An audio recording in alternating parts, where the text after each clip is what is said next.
Which is great. Okay, I am now recording it. So yeah, this is recorded and will be shared on YouTube should you would like to see it later or suggest to any friends that would be interested too. We are also on Facebook. So yeah, just feel free to go there and like us. Give back to the community. If you'd like to propose a talk or a next speaker for a next meetup, or simply giving you feedback is always very important for us. So the form will be shared throughout the event on the chat. So yeah, just click on there and yeah, give your input. Oops, something else. Oh, okay, always right. Welcome. Today our session will be about creative leadership for Agile by Antony Quinn. And yeah, it will be a 45 minutes session, and then the event will end. You will have the opportunity to ask any questions you'd like throughout the event on the chat. So they will be answered in the end of the event. It will be composed by 3 parts. So the 2 first parts, Antony Quinn will be presenting and talking, and the 3rd part you will be put on breakout rooms with other 2 people, so it will be a group of 3 people in each. And after that, Antony will be pleased to answer any questions or queries you have. So yeah, any questions that you might have during the event, just put them on the chat and they will be answered. Your feedback is crucial, like I said, so please help us improve. And thank you for attending. I hope you have a great session. And I'll give my word to Antony now. Right, thank you, Nesh. I shall share my screen now. So, here we go. So, I shall first of all say, bem-vindo e obrigado, Inês, pelo convite. So I'm Antony Quinn. I used to be a software engineer. I was a software engineer for 20 years. And then I became an actor, an improviser. And now what I do is I combine those things together. So when I discovered this thing called creative leadership, I thought, that's something that I'm interested in. So I went and found out about it. And as Ines said tonight, what we're going to look at is, first of all, look at creative leadership in 3 parts. So we're going to look at what the Royal College of Art in the UK think is creative leadership. Then I'll talk about what I think is creative leadership as it applies to Agile. And then, as Ines said, then you'll have a chance to talk about what you think creative leadership could be in Agile, in breakout rooms, and then in a discussion group when we come out together. So we'll first of all start by looking at what the Royal College of Art think of creative leadership. Now, creative leadership as a concept has been around for a long, long time, since the launch of Sputnik in 1957. And over the years, it's had different definitions. It started off in terms of looking at the sociology of creativity and leadership, and then looking at it very much from a kind of traditional strategic leadership perspective, particularly around working across boundaries, professional boundaries. And then it then went through an evolution which was kind of more informed by the arts and by design thinking. And this is the point that we got to with the Royal College of Art in 2018, who defined leadership or creative leadership like this. So it starts with a single insight that we need more creatives in leadership positions. So that could be artists, it could be designers, and that the world would benefit from leaders who are more creative. Our original model, as in the model created by the Royal College of Art, was pioneered by Rama Girawo, who's director of the Helen Hamlin Center for Design. And this is a bit that's kind of interesting for us in terms of Agile, to counter widely accepted hierarchical models of leadership. So, that's something to hang on to when you're thinking about this. So in terms of Agile is effectively doing the same thing. It's saying, how can we get away from these hierarchical models of leadership? So as you're listening and thinking about this, think about how this links to Agile, but also think about what's not useful. So is this useful? Is it not useful? How might you use this in your teams or in your organization? So the definition of creative leadership, according to the Royal College of Art, is it's not just another leadership strategy. It's what they call a transformational process in which individuals tap into their innate creativity and the potential to lead themselves and others towards fulfilling the goals and visions of the organization or project. So by their definition, it could be leadership in terms of yourself, as well as leadership in terms of a team or an organization. And it's composed of 3 parts: empathy, clarity, and creativity. And we'll take a look at empathy first. So their definition of empathy is the ability to recognize, understand, and reflect on the thoughts, feelings, and behaviors of others. So nothing surprising there. But they make a distinction between sympathy and empathy. So sympathy, feeling sorry for someone; empathy, feeling sorry with someone, and so on. And they say, what if empathy is missing? So what if we have clarity and creativity, but no empathy? Then according to the RCA, then we see these kind of behaviors. So for example, controlling or dominating behaviors, a lack of integrity, and customers and employees leaving the organization.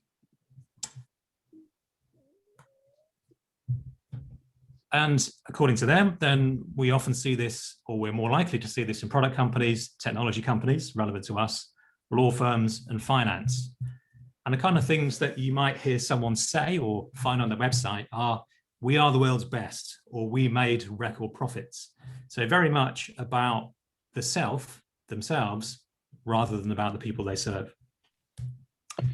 And what the RCA proposed to counteract that, to develop our empathy, is both outward-facing methods to help us understand and gain insights into our customers and users. So that's basically UX and product management, and inward-facing.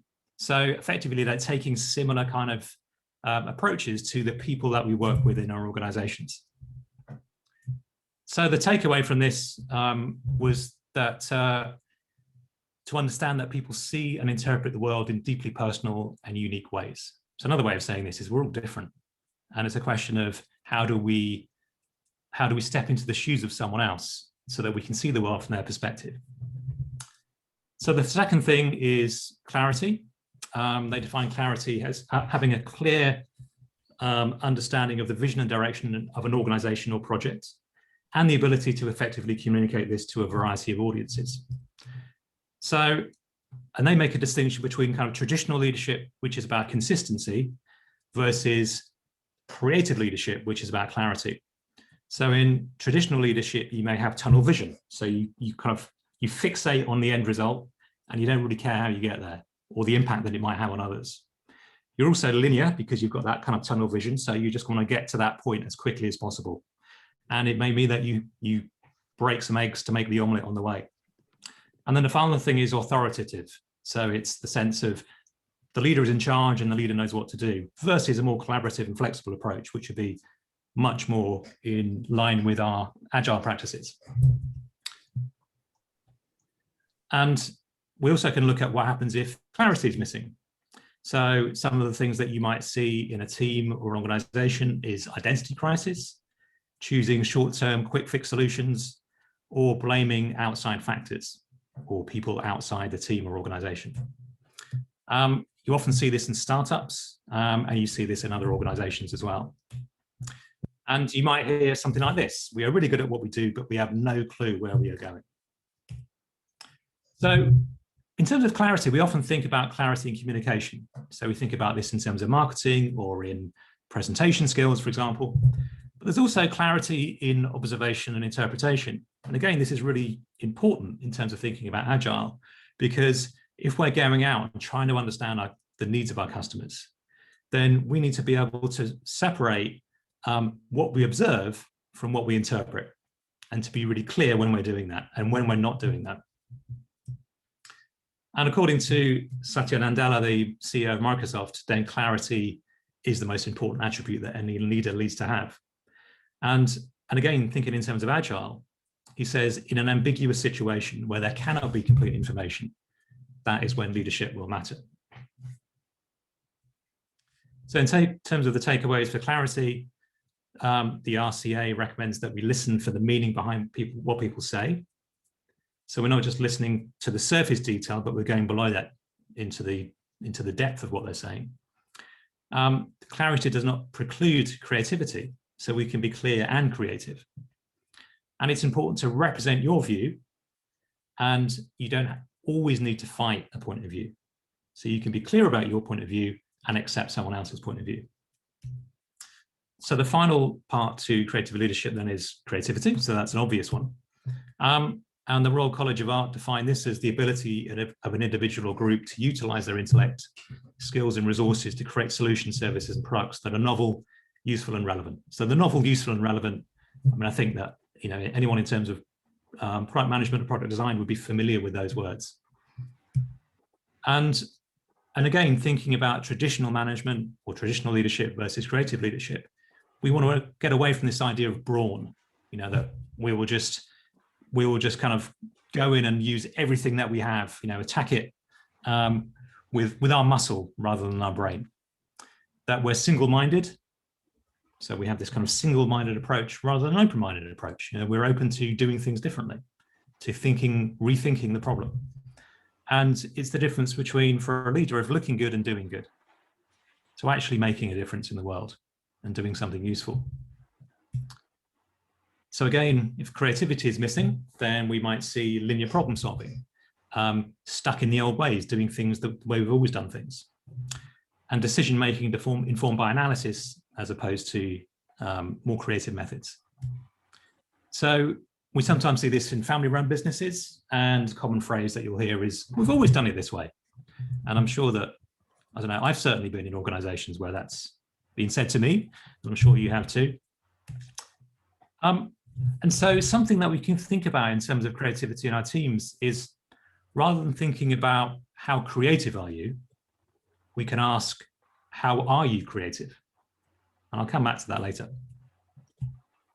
So how these things fit together, empathy, clarity, and creativity, we can say in terms of leadership, that translates into authenticity. So that's what the Royal College of Art say about creative leadership. So now I'm going to share what I think about creative leadership as it applies to Agile. And what I'll do is I'll go back and revisit some of those things that we've looked at already. So the first thing is thinking about leading through uncertainty, which is a core part of creative leadership. And of course, this is something that we do all the time in terms of lean and Agile. That's kind of why those practices exist. And it's also something that, if you've come across it, appears in the model of Quinn. And so it's the idea of being in that upper left quadrant, of being in a complex situation where our approach is to probe, sense, and respond. So things are emerging. We're not in crisis, but it's not something that is predictable either. And in terms of empathy, then I think that we kind of, in terms of Agile, then I would say that this is pretty much covered. Certainly in terms of the kind of product owner, product management side of Agile. This is something that has been around, you know, for a long time. So I'd say that for that, you know, we're pretty good. We perhaps might use different words. So the Royal College of Art talk about, say, do not stay in the studio or office. Steve Blank might say, get out of the building. It means the same thing. Doesn't mean that that's easy, but it's something that we perhaps know that we need to do. And also, so thinking about this in terms of, does this change, or, you know, it raises the question about changing the way we write user stories.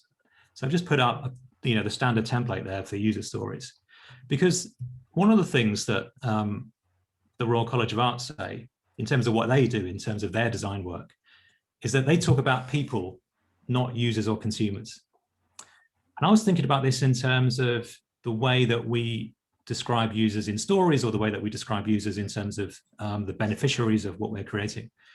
And I came across this idea of, in the United States, where I think Seattle, the local government, wanted to get away from this idea of calling people cyclists or drivers or pedestrians, because that seemed to imply that that's all those people did, you know, and that, you know, if you're a cyclist, then perhaps you weren't a driver. But of course, you can be a cyclist and a driver and a pedestrian at the same time. So, not at the same time, literally at the same time, but you can be those things at different times. So they started to use different phrases. So rather than a cyclist, they talked about a person who cycles, or a driver, a person who drives, or a disabled person as a person with disabilities.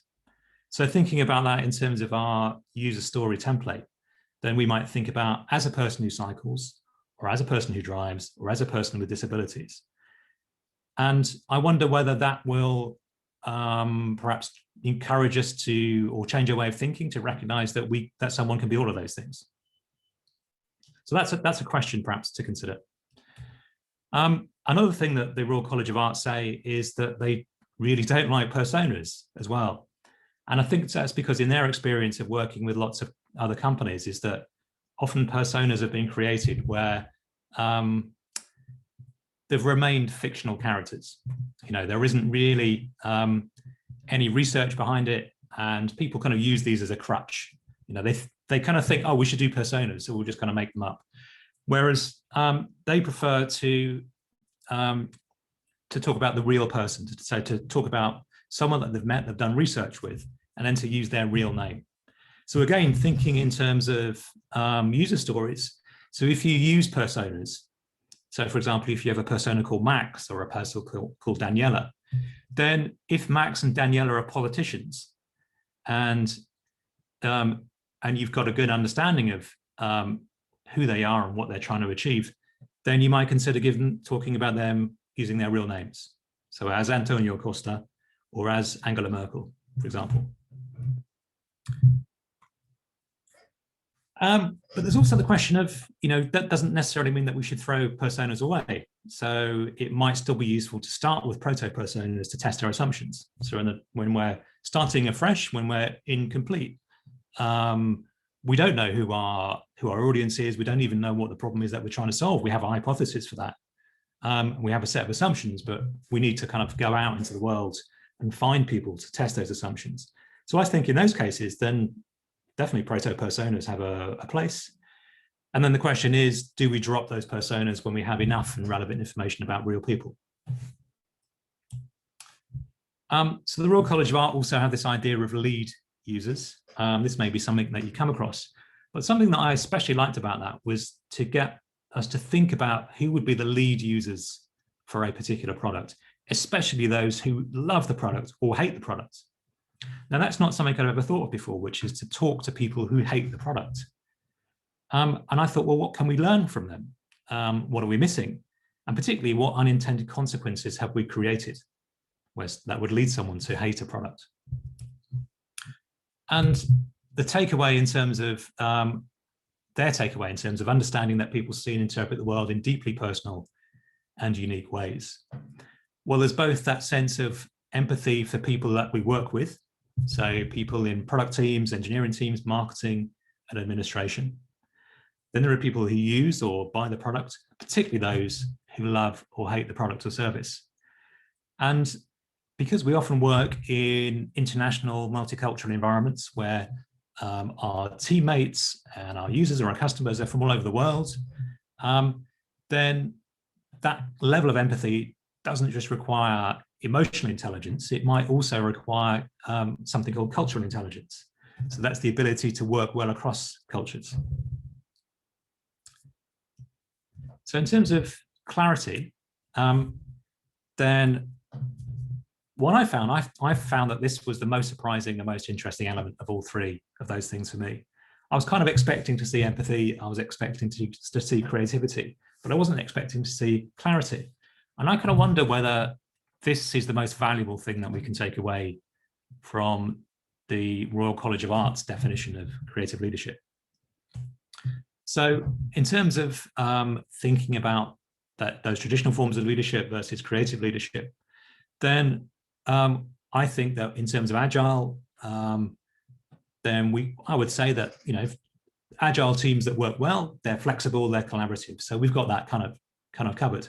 And the things that we help us to achieve that, those things that help us to achieve a clarity around the vision and direction of the project are things like product canvas, lean canvas, product roadmap, sprint goals, user stories, kickoff, meetings, stand-ups, demos, retrospectives. So they're all ways where we can understand both from a product point of view, who we're doing this for, what we're doing, but most importantly, why we're doing this. And then in terms of a team, as we're going through our sprint cycles, then we have an understanding about, okay, for the next 2 or 3 weeks, we know what our goal is, we know what we've committed to, what we're trying to achieve. And then we have regular moments where we check in with each other to make sure that we're going in the right direction and that we're learning from our experience. But I wonder whether, and just to give an example of something from the Lean canvas that I think epitomizes clarity, is this idea of the high-level concept. So this is something where we can say in very, very few words, where we can convey what the idea of the product is, the reason for doing this product or what the product does. So thinking back to when YouTube first appeared and Flickr was still popular, then we might have said, well, YouTube it's like Flickr for videos. So it's taking something that people already understand and it's putting it into a new context. And this was done apparently also for films as well. So when the film Alien was first pitched as an idea in the late 1970s, the people pitching it described it as Jaws in space. So the film Jaws in space. And I kind of wonder with clarity as well, whether within Agile, we always have the bigger picture, and whether we have tools to understand the bigger picture. And I'm not talking about the bigger picture in terms of the product, but in terms of the organization. So that's why I put a question mark next to this item. And it was really to say, do we have clarity about the vision and direction of the organization? And do we have clarity about the visible and invisible power structures and hierarchies with an organization? And also, kind of fundamentally, are we making the world a better place? And the reason for thinking about that is thinking of going back to that idea of empathy, and how the Royal College of Art said, sometimes in technology companies and product companies, there can be a lack of empathy, a lack of understanding of the impact that our work has on others. So, for example, in terms of automation, then what impact does work in automation have on workers, their families, and their communities? What impact does social media have on people's well-being? And people in Silicon Valley have been asking this question of themselves. So former executives, product managers, and so on, who worked at, for example, Facebook and Twitter, some of them have gone on to found something called the Center for Humane Technology, which is really asking that big question. Are we making the world a better place, or are we making the world worse? So if clarity is missing, then this might show up in terms of our teams and organization in terms of an identity crisis. So this could be a personal identity crisis or an organizational crisis. It could be inaction or taking the wrong actions, choosing short-term quick fix solutions, or a lack of coherence. So that can show up in Agile teams in terms of technical debt. It can show up in terms of abandoned projects, firefighting. So always having to be bug fixing and putting servers back up and so on. It can lead to conflict and resentment, both within the team and beyond the team with other teams and other parts of the organization. And ultimately, it might lead to people leaving the organization. So I see this as being a really useful question to ask ourselves, when not just when things are going well in an organization, but when they're going wrong, or when you think they might be going wrong, is to ask that question about, do we have enough clarity here? And one thing that can happen with clarity as well, and this is something that I was talking about with Inesh earlier, is where we don't have clarity, then sometimes we lose sight of the meaning of our work. And this isn't certainly unique to the world of Agile and software product development. It seems to be something which is widespread. And I read this book recently called Bullshit Jobs, which was looking about what's called the rise of pointless work. So this isn't someone else deciding that your work is pointless. This is you feeling that your work is pointless. And I think, again, this is down to clarity. I think if we have clarity about the work that we do how it fits in with an organization, how it helps someone, how it relates to empathy, then assuming that the organization is genuinely doing something good and useful, then I think that's a way out of that sense of despair sometimes that people can feel in what seems like pointless jobs. So a way that we can get better at clarity, well, one way is to work on brevity, so to be able to say things in fewer words, or to use to go beyond words, to use pictures and diagrams. And if that's something that you're interested in, I really recommend a book by Daniel H. Pink called To Sell is Human. Now, it sounds like it might be a book on sales. And in a sense it is, but it isn't sales in the traditional sense of sales as a profession. It's the idea of being able to sell an idea, or to sell the need to make a positive change in the world.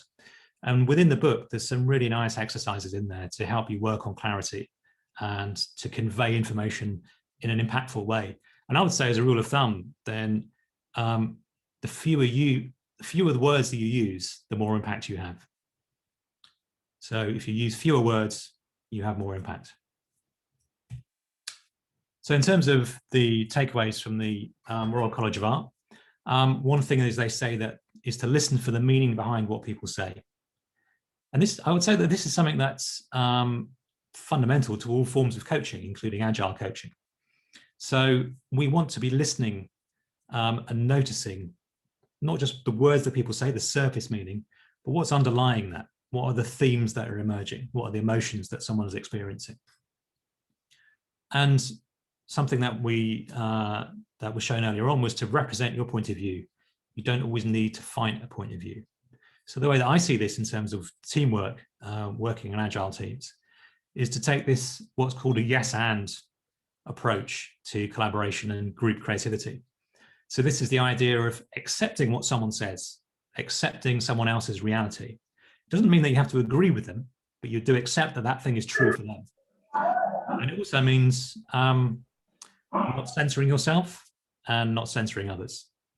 So the idea of you represent your point of view, you don't censor yourself, but you want to encourage and hear other people's perspectives, so don't censor others.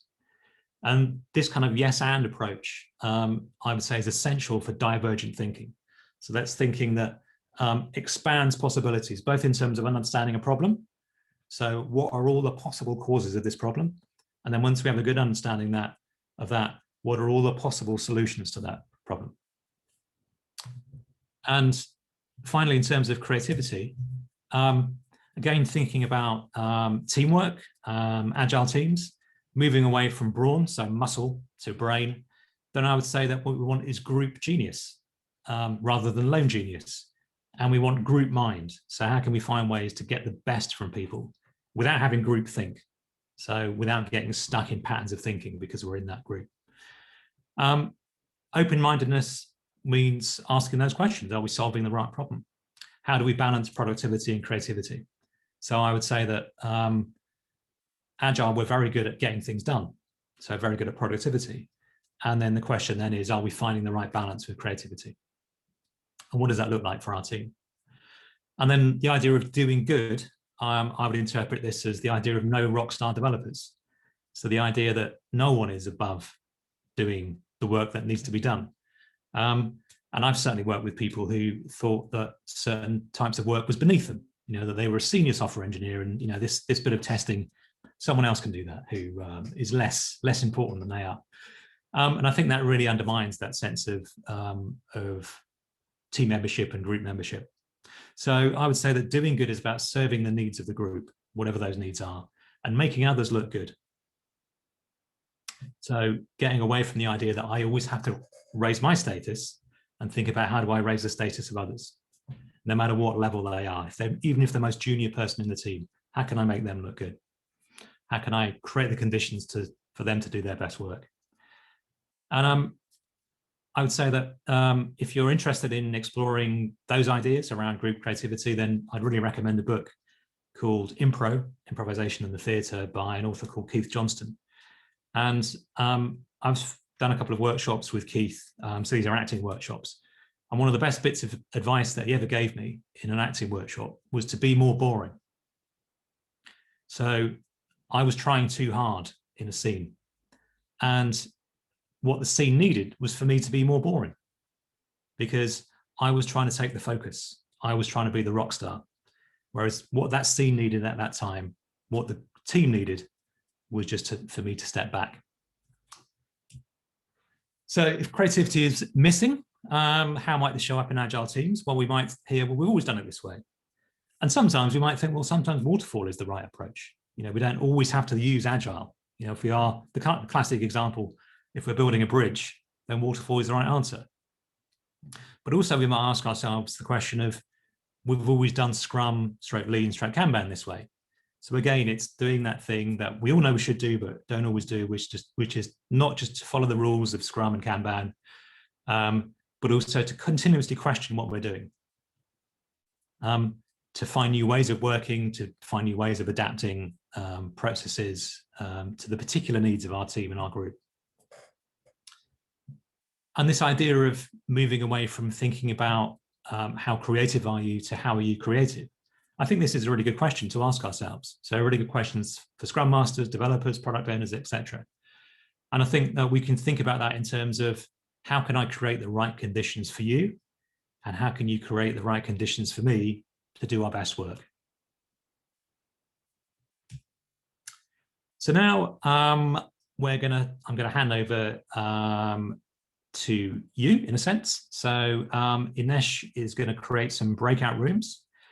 And for the next, let's say 10 minutes, then have a chance that you're going to be in threes. So have a think through about creative leadership. So think through what the Royal College of Art say about this. Think about what I've said and question everything. So think about, is this useful? Is there anything here that you can use in your team? Is there anything you disagree with? Anything that you would do differently? And then after that, after the end of that 10 minutes, we'll then come back together, and then that will be then a chance to share with each other what we've learned, and also then a chance then to, as a group, to discuss some of those ideas and answer any questions that you have. So I shall stop sharing my screen now, Ines. Okay. Well, thank you so much for that lovely Portuguese in the beginning. Yeah, breakout rooms are created. So whenever you're ready, I can open them. Okay, perfect. I think we can go. Okay.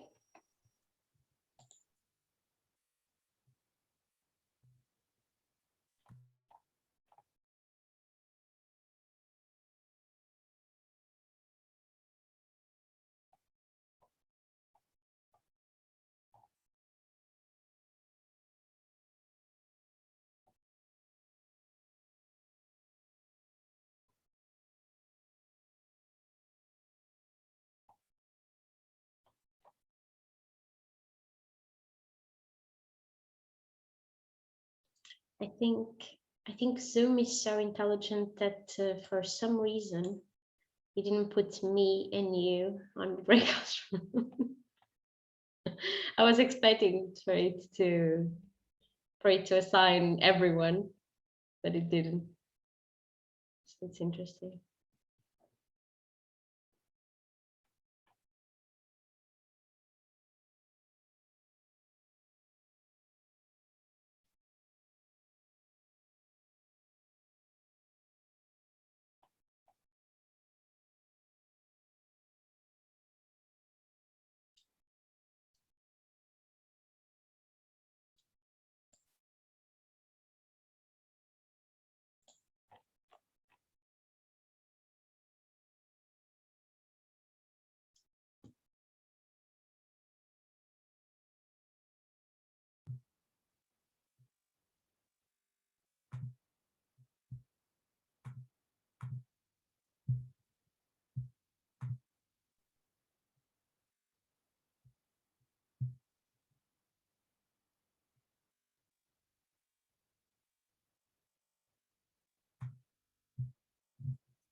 Hello. I'm back from the breakout room. I was alone there. You were alone there. Oh, that's not good. Yes, I was on the room number It wasn't 6. supposed. Oh, okay. Would you like to join the room 2? It's okay. Can you join by yourself or you can't? Okay, Can you? no, I can just join the room number 6. Okay, let me try to put you there.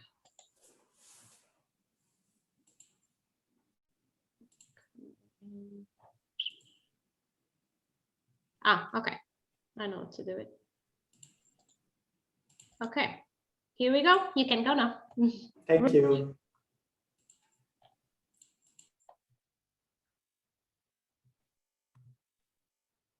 Call everyone else as the group. Cool. Okay, so we'll do another 5 minutes to breakout room. So we'll come back at 7:15. Okay, cool. I think, should I close the rooms? They will come back automatically, right? Well, we can try. Yeah, I think yeah, when we close the rooms, usually it's set up so that you have usually like 60 seconds. So if we wait until like 7:14 and then put a message saying and then close the rooms, then it'll Makes sense. Yeah, that's the easiest thing. And then they'll see a message when they're in the room saying breakout room closing in 60 seconds. Yeah, no, because I didn't set up a time. That's why I was asking. Oh, I see. Right. Okay. No, I think if I close the rooms, they will automatically come back. Oh, okay. Well, we can send a message saying for them to come back. Yeah, we can do a broadcast message like, with 1 minute to go. Yeah. Okay.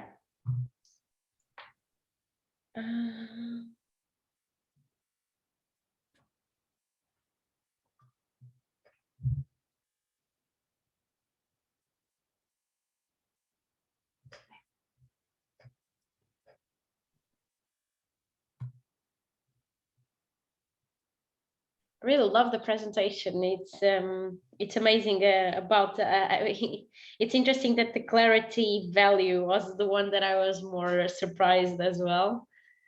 It's like I didn't even think about it, but yeah, from what you said about clarity, the importance of it is crucial, and I think it's really interesting. One of the questions that I have to ask you is, how do you transfer this knowledge to the C-suite position? So how do you apply this in a company? What are the steps that you follow to really give them this knowledge and for them to understand what is to have a tunnel vision or kind of a single mind, and what are the perks, the benefits for them and for the company, obviously for the business, for them to change their mindset? I think that's the question I have. Yeah.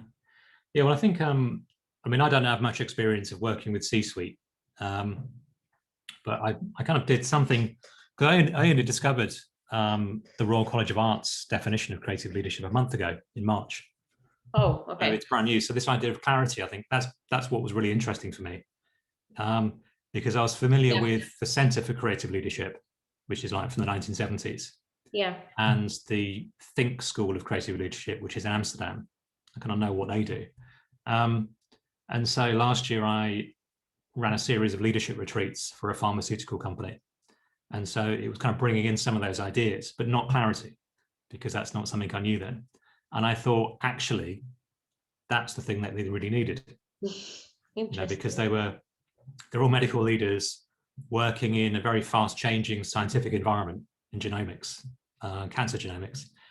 And the organization was changing rapidly, and their expectation of their role was changing rapidly. And I thought, looking back, clarity would have been really useful for them. And I don't think they would have needed convincing. I would think, as soon as I said the word, I'd imagine that as soon as I said the word clarity, they'd say, that's exactly what we need. Yeah. Now, whether C-suite senior, executives would agree with that, I don't know. But I think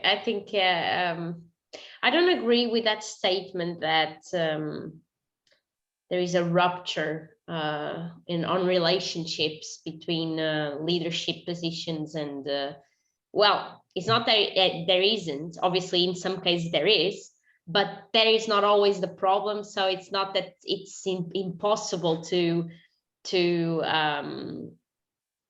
them the message that we need to try to pass that message out. I think it's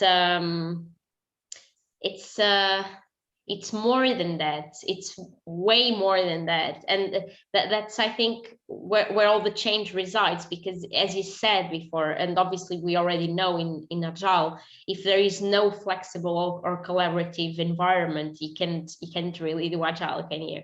So I think is that discovery, you know. Yes, I was just going to say, should we close the breakout rooms now? Because it's 7:15. Yeah. Really. Yeah. Sorry to interrupt. No worries. It's time. So let's try this and see what happens. Oh yeah, that's fine. That's fine. They'll close in 60 seconds. Okay. Yeah. Well, I should have done this 1 minute ago. That's all right. I didn't know if this was going to happen, but I think it's fine. Yeah. I'm sure you have loads of questions to answer, but. Yeah, well, what I'll do is I'll ask people then to kind of share in the chat, and then anyone who wants to share verbally, then we can do that. Yeah. Yeah.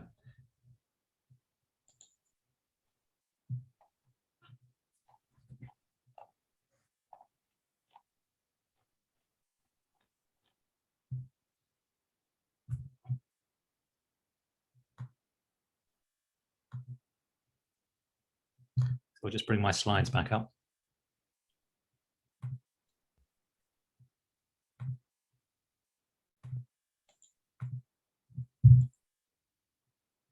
Okay, everyone is coming back now.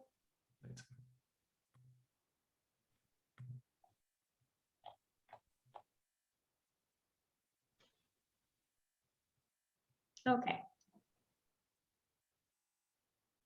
Okay, is everyone back? Okay, so welcome back, everyone. So now, if there's anything that you'd like to share from your breakout rooms, any questions, comments, feedbacks, etc., then you can put that into the chat window. So you can do that now if you like.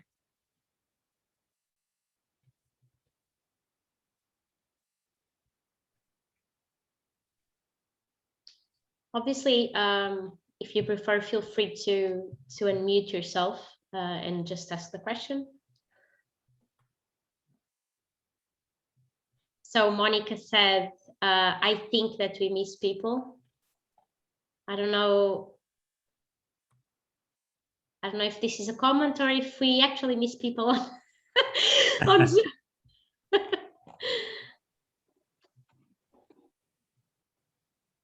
Oh, a comment.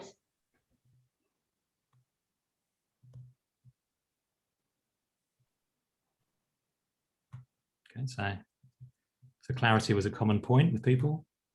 Monica, sorry, from Tiago.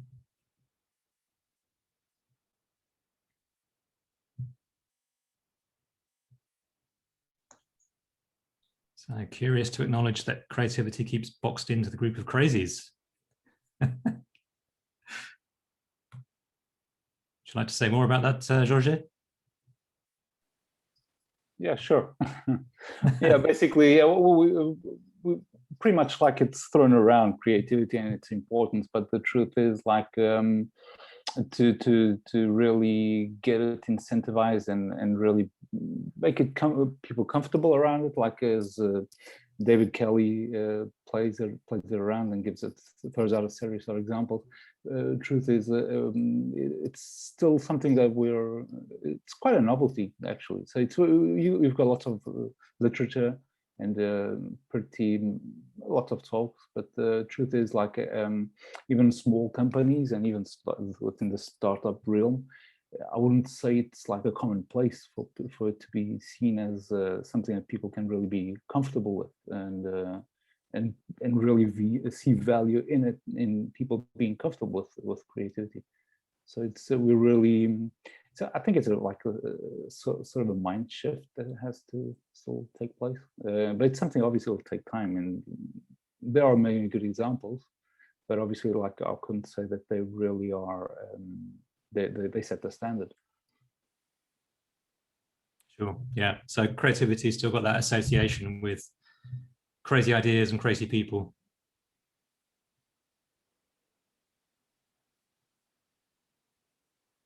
Yeah, but some of those crazy people are shaping the world. It's curious.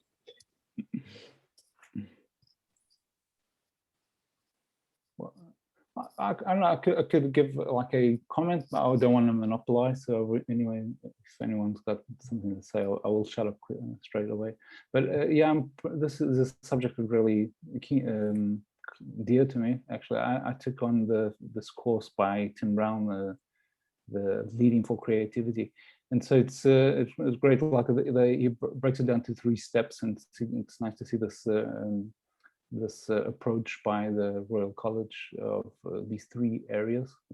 So one of them is pretty much aligned. So the clarity and one is one of the key steps for Tim Brown. It's to have this vision, have like a clear vision, and obviously like this construct of this vision isn't something that's isolated to one person, but really the way that you're going to build it with this set of a wider group. And then like creating the conditions for it to take place. That's something like maybe empathy could maybe bake into that. And finally, like leading along the way. That's like where the leadership takes place. And so those 3 steps, it's curious because although Royal College of Arts is like quite some distance from Central St. Martin's, although they do share some things that are common. Because that's where Tim Brown is from. Interesting. Okay, well, that's great. So we'll move on now. So I'd just like to end by saying obrigado aos nossos anfitriões. I've probably pronounced that terribly. And obrigado pelo seu tempo e atenção. Very well, thank you. You're welcome. And if you want to get in touch, then that's how you can find me. Anthony, sorry, I think we have a last question on the chat. Tiago is asking, how do you see the best way to have a good balance of 3? Okay, so the balance of those of creativity, clarity, and empathy. Yeah, good question. I guess it depends on where you are now. Because part of it is kind of where you are now, as in you, the individual. Part of it is where you are as a team or as an organization. So I think, like anything, like any of these kind of models, they're never going to capture all of reality. But I think if we say, for now, let's just use this model and think, okay, look at my work or our work through the lens of those 3 aspects. Then I think you can first of all start by saying, well, how do I measure up now? Do I need to work on empathy? Do I need to work on creativity, clarity? And I'd probably say that again, from my perspective, then I think the most useful thing from this take on creative leadership is clarity. And I think that I was talking to Anesh when you were in breakout rooms. I was working with a group last year, and then clarity was the number 1 thing that they really needed to think about, because they were pretty good at the other stuff. They've been thinking about leadership in general and kind of empathy and creativity for a long time, but clarity is something I think that isn't an obvious thing in terms of creativity and creative leadership. But when it's missing, then things can really go wrong. So that would be my take on it. What do you think, Tiago?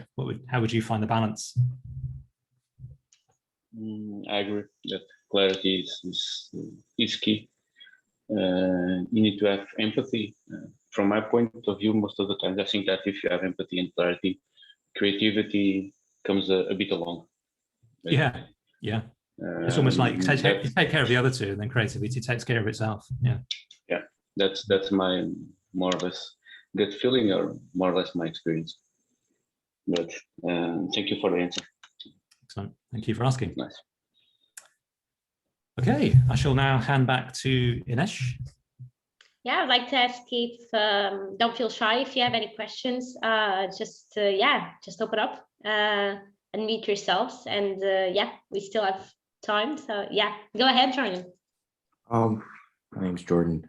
How do you measure these things? Like, I can't really do much in where I'm working without having like clear measurements, KPIs, you know, currently doing like a digital transformation initiative, and all of it's focused around like employee experience, customer experience, and we're breaking down customer experience to like CSAT, conversion times, you know, how long it takes for an owner or / a user to interact with our platform and get like a meaningful engagement. So like, what are like the ways that you guys measure success in this realm? Yeah, I think that's a really good question. I think in terms of something like empathy, it's probably quite a hard thing to measure.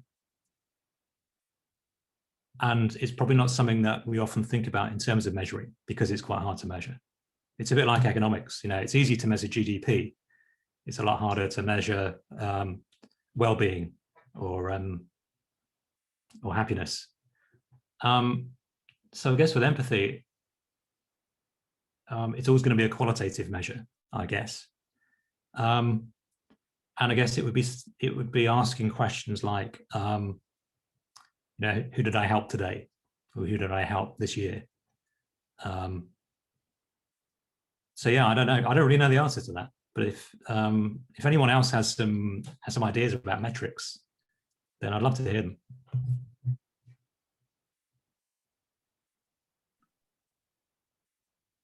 Yeah, empathy is a hard one. I guess like psychometrics, like you're saying, qualitative analysis. I think employee experience is kind of one where they kind of ask, you know, how are you feeling? I mean, I could bullshit some for like creativity, but I don't really know a whole lot about the background of it. Sure. Or not creativity, but clarity. Because I think creativity kind of falls into that same like design spot, which how are you supposed to evaluate like intuition? But clarity, you know, it might be something along the lines of starting with qualitative analysis of how much do you feel like you understand the purpose of the organization. But it could just be as simple as like, you know, like one thing we use is called a lean value tree. It comes out of a ThoughtWorks, and they're kind of involved in like the object-oriented and small talk communities. But it's a vision, and then it has goals, which are like year-long objectives. Then you have bets, which are like 3-month quarterly hypotheses. And then you have initiatives, which are like epics essentially. And those break down into stories. So that kind of helps us like align everything into like the central vision where it all breaks down clearly. But I don't know, it's really hard to put it all together and measure it effectively. So yeah, I guess that'd be cool to see if I don't know, I can do some research on the RCA, because it sounds like they're legit and they have these processes in place. So maybe it's maybe they've already answered this question. Maybe, yeah. That's a great contribution. I don't know if anyone else would like to say. Oh, we have Monica. Oh, so yeah, Monica was empathizing with Jordan with the fact that she also finds difficult to have an answer to measure empathy. And she said, what I do is if my team is good and working well and have motivation, nice, and that's it. I would actually would like to kind of add, not actually add anything, but confirming what Antony already said. It's kind of a balance. So I would probably say, I have no experience at all, but from what I've heard so far, I would probably say that creativity, you could achieve more by asking yourself, how more innovative can you be when you're creating a product or working within a team? So what can you do extra to achieve the vision or the goal that you are trying to achieve, actually? And with empathy, I think it's kind of different with everyone. It's probably the way that you can find to reach out to the people in your team the best way possible to actually get nearer them when you work with them. So try to create better relationships. And I think like Tiago said, when you nourish those two, the rest comes along. So yeah, I would say that yeah, that's my contribution. I don't know if anyone else would like to say something. Yes. I could add something, but basically, I guess there is something that obviously everyone's like working on tight schedules and limited budgets and all, and so there's lots of hassle. But I guess there's a good expression that Anthony forked out, the goob, get out of the building. So I guess that's a key thing. Like, when was the last time that a team actually confronted their project or their product or whatever, what they're working on with a real user, and really like with open questions and really expect the unexpected. I guess that's like really being willing to hit reality. And I guess that's like, when was the last time? That's a very basic metric. And the second one would be like, when was the last time that you like developed a really wide array of hypotheses or options that you could really try out different approaches? And so I guess it's these two ways, because otherwise, like the tunnel vision that Anthony also mentioned, it's something lots of products, lots of teams are really trapped into, because like they've always worked on that. It's always like that's their way out, and so they really focused on their metrics to get those numbers going up, get NPS or whatever, and these other metrics. But sometimes they really need to look otherwise, to the side, completely to the side, and then maybe it could justify a pivot that could really open up a whole new marketplace. I don't know. I guess it's these two things that really need to somewhere, maybe like in that 80-20 balance, whatever, but there has to be a small window that will really need to be open so that the teams can really hit reality. And I guess that's a key thing to empathy.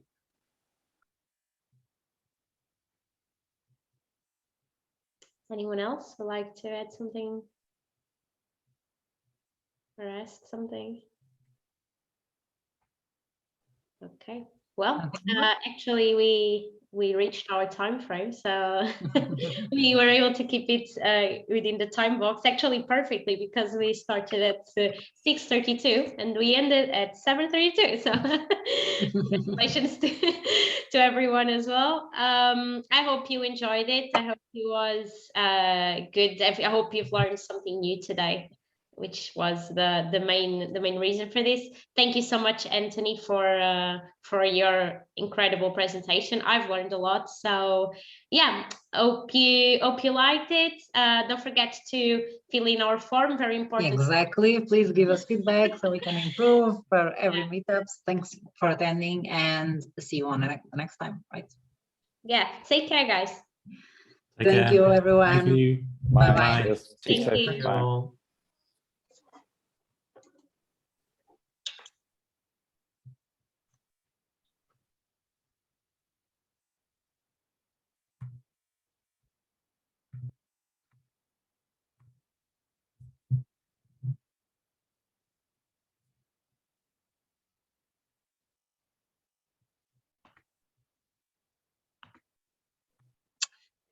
Okay, Ines, can you please stop the recording? Yep, if I can get out. Okay. I wasn't able to get out of this, but now, okay, I should be able to stop.